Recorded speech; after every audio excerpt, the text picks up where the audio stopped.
नमस्कार दोस्तों Amazon business tips के जो 8 पॉइंट्स मैंने आपको पिछले वीडियो में बताए हुए हैं, आज मैं उसी का एक कंप्लीट वीडियो लाया हूं। अगर आप चैनल पर नए हैं तो प्लीज़ चैनल को सब्सक्राइब जरूर कर लीजिए और बेल आइकन को भी प्रेस कर दीजिए ताकि जो भी वीडियो हम अपलोड करें उसकी नोटिफिकेशन आपको मिलती रहे। तो चलिए दोस्तों, ज़्यादा देर ना करते हुए हम वीडियो को स्टार्ट करते हैं। दोस्तों, अमेजन बिजनेस टिप्स का जो पहला टिप्स है वो है कि सबसे पहले आप अपने लिए एक कैटेगरी, एक नीच सेलेक्ट कर लीजिए।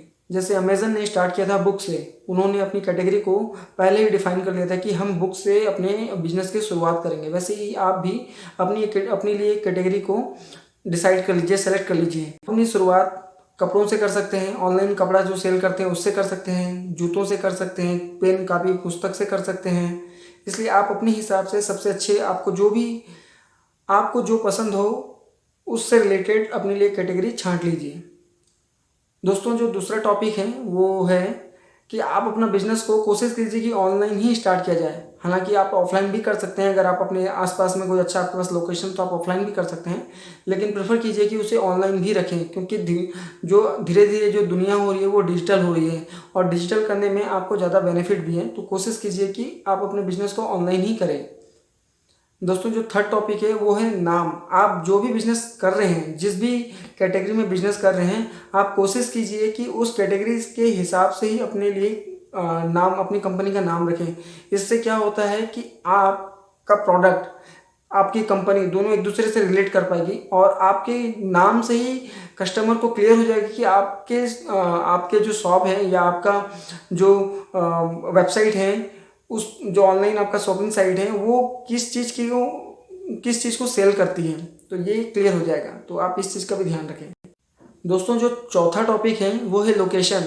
आप चाहे ऑनलाइन बिजनेस करें चाहे आप ऑफलाइन बिजनेस करें, आप एक चीज़ का ध्यान रखिए कि एक ही झटके में या एक ही साथ बहुत सारी एरिया पे आप कवर नहीं कर सकते हैं। अगर आपने कवर कर भी लिया तो बहुत जल्दी इससे क्या होगा कि आपको परेशानियां भी बहुत जल्दी आ सकती हैं। तो कोशिश कीजिए कि आपकी पहुंच जहां तक हो। अगर आप ऑनलाइन बिजनेस कर रहे हैं तो कोशिश कीजिए कि आपके 5 से 10 किलोमीटर के आसपास में ही आप अपने बिजनेस को स्टार्ट कीजिए, ताकि आप उस जगह पर सबसे अच्छे तरीके से वहाँ स्थापित हो जाएं। अगर आप ऑफलाइन बिजनेस भी करते हैं तो अपने स्टोर को कोशिश कीजिए कि उस आसपास के 5 से 10 किलोमीटर के आसपास में ही फैलाया जाए, वहाँ तक ही मार्केटिंग किया जाए।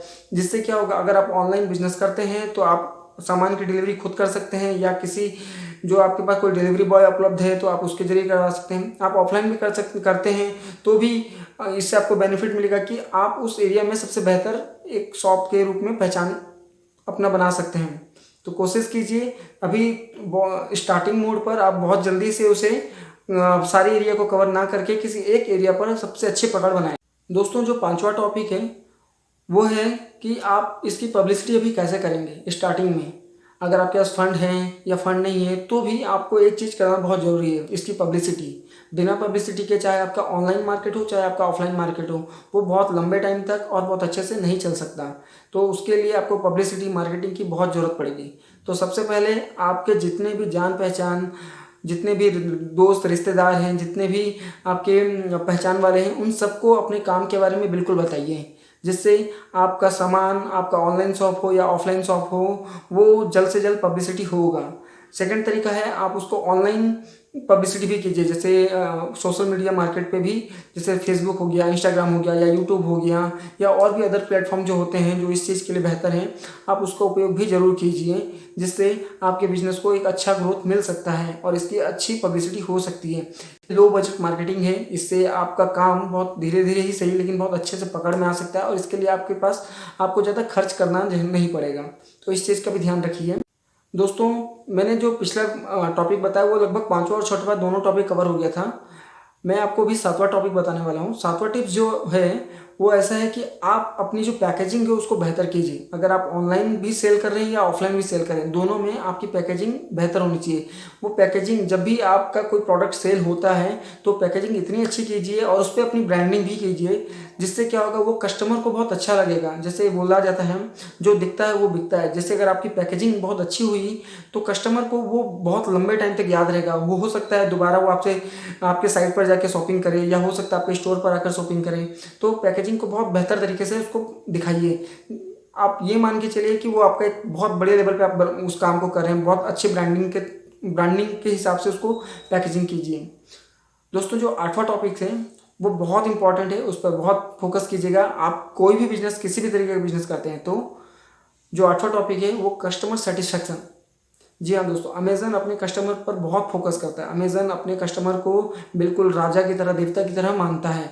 वो अपने कस्टमर की हर शिकायत को, उसके कस्टमर की हर ज़रूरत को, उसके कस्टमर की हर प्रॉब्लम को सॉल्व करने की कोशिश करता है। आप भी उनकी हर तरीके से कस्टमर को सेटिस्फेक्शन कीजिए। अगर आप जो भी काम कर रहे हैं, चाहे आप ऑनलाइन कर रहे हैं, चाहे आप ऑफलाइन कर रहे हैं, आप जिस तरीके से भी कर रहे हैं, आप कस्टमर को ध्यान में रख कर ही कीजिए। उनकी कोई भी शिकायत को, वो अगर आपको कोई भी शिकायत करते हैं तो उसको नज़रअंदाज बिल्कुल भी मत कीजिए। क्योंकि आज की डेट में जो डिजिटल युग चल रहा है, जो डिजिटल टाइम चल रहा है, इस टाइम पर अगर एक कस्टमर ने भी आपके शॉप से, ऑफलाइन हो चाहे ऑनलाइन हो, आपकी शॉप पर किसी भी तरीके का गलत कमेंट कर दिया तो हो सकता है, पहले हम ऑफलाइन के टाइम पे क्या होता था, जब ये डिजिटल युग नहीं होता था, तब हम 1 या 2 लोगों को ही बताते थे कि वहाँ नहीं खरीदना है, उस जगह पर नहीं जाना है।